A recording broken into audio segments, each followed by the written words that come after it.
Sekarang Rocky Gerung satu frekuensi sama, bahkan lebih kasar. Dia mengatakan bahwa kalau Presiden Soekarno atau Bung Karno sadar dari mimpinya, dia akan menempeleng Presiden Jokowi. Jangan-jangan kalau Bung Karno masih hidup, Rocky Gerung yang akan ditempeleng oleh Bung Karno.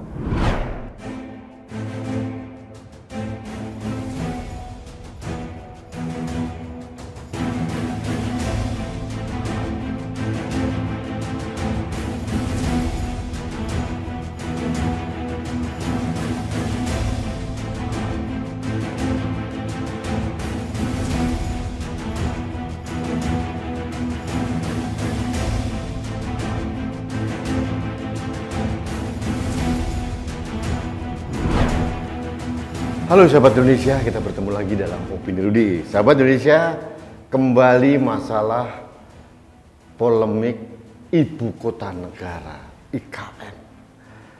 Jujur saya bingung gini.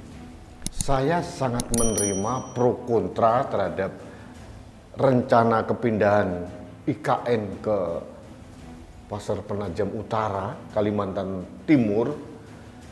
Tapi harus ada alasan atau mungkin premis yang bisa mendewasakan atau menjadi bahan diskusi, bukan alasan-alasan yang tidak masuk akal. Dan ini sering terjadi. Beberapa kali saya mengungkapkan hal ini, termasuk yang dikatakan oleh Alfian Tanjung, kemudian Edi Mulyadi, Rizal Ramli, sama. Juga kemudian ada mantan Kasal Selamat Subiakto, sama. Jadi alasannya sangat tidak masuk akal. Semuanya selalu dikaitkan dengan keberadaan Cina masuk ke Indonesia. Lucu. Jadi isu Cina ini menjadi bahan yang digoreng, yang dikaitkan dengan IKN. Padahal sama sekali tidak nyambung. Nah, sekarang Rocky Gerung satu frekuensi sama, bahkan lebih kasar. Dia mengatakan bahwa kalau Presiden Soekarno atau Bung Karno sadar dari mimpinya, dia akan menempeleng Presiden Jokowi. Jangan-jangan kalau Bung Karno masih hidup, Rocky Gerung yang akan ditempeleng oleh Bung Karno. Sahabat Indonesia, narasi yang dibangun oleh Rocky Gerung ini menyesatkan. Di dalam IKN baru yang akan rencana diwacanakan oleh pemerintah sekarang, sepengetahuan saya tidak ada penggusuran massal besar-besaran itu.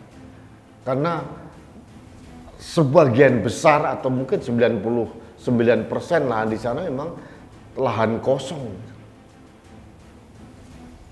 Jadi apanya yang digusur, siapa yang digusur? Mengapa kita membahas penggusuran cacing tanah, penggusuran nggak mutu kan yang diutarakan oleh Rocky Gerung ini? Sepengetahuan saya tidak ada masyarakat adat yang digusur.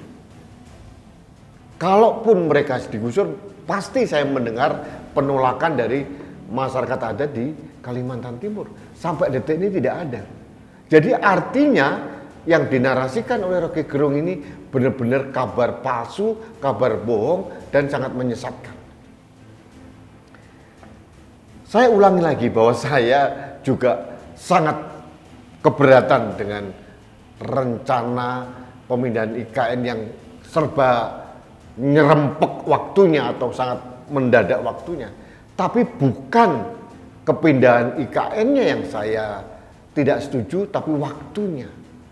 Pertama, waktu yang sangat mepet di era kepresiden Jokowi, kemudian pendanaannya juga sangat masih terbatas, apalagi sekarang kita masih dalam rangka recovery ekonomi kita, dan saya mengusulkan sebaiknya Presiden Jokowi fokus untuk recovery ekonomi pasca bencana pandemi COVID-19 ini.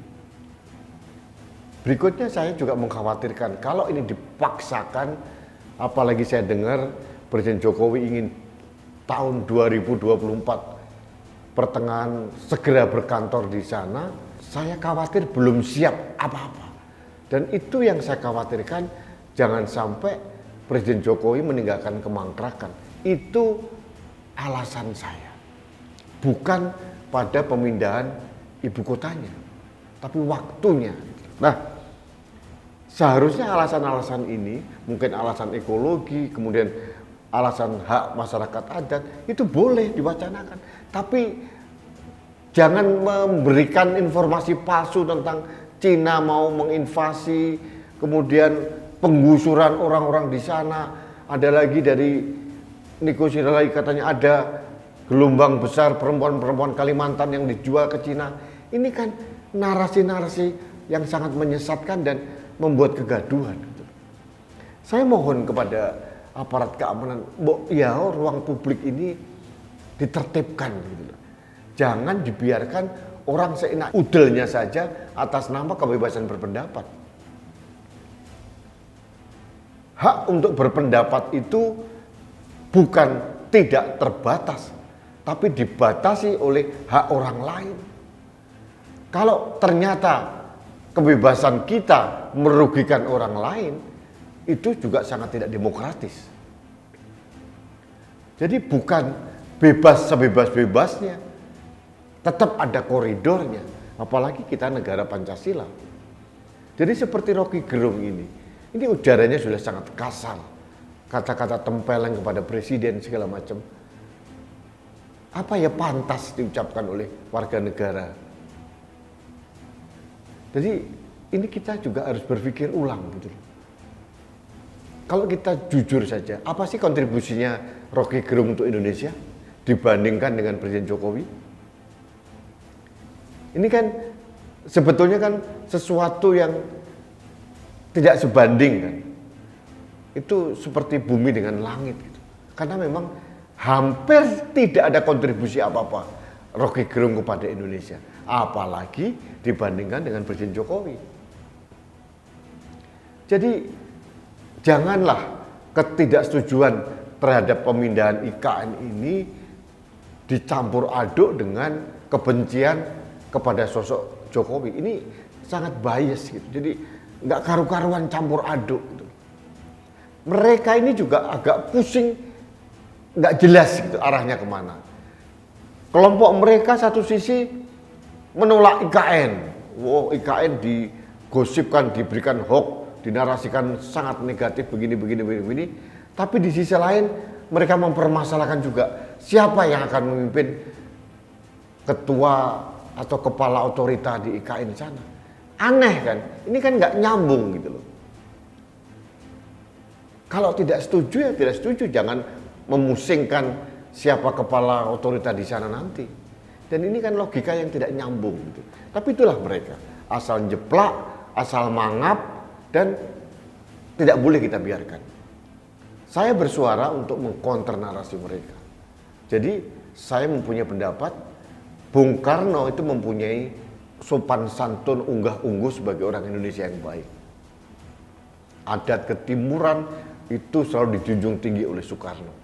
Jadi Soekarno pun juga tidak ingin seorang warga bangsa rakyat memperlakukan presiden seperti itu. Memperhinakan seperti itu, seolah-olah Jokowi tidak mempunyai pemahaman estetika dibandingkan dengan Soekarno. Jokowi hanya ngerti ngamplas kayu. Ini kan kasar sekali gitu. Jadi saya yakin kalau Presiden Soekarno masih hidup, ada di tengah-tengah kita, yang ditempeleng itu justru Rocky Gerung. Itu menurut saya.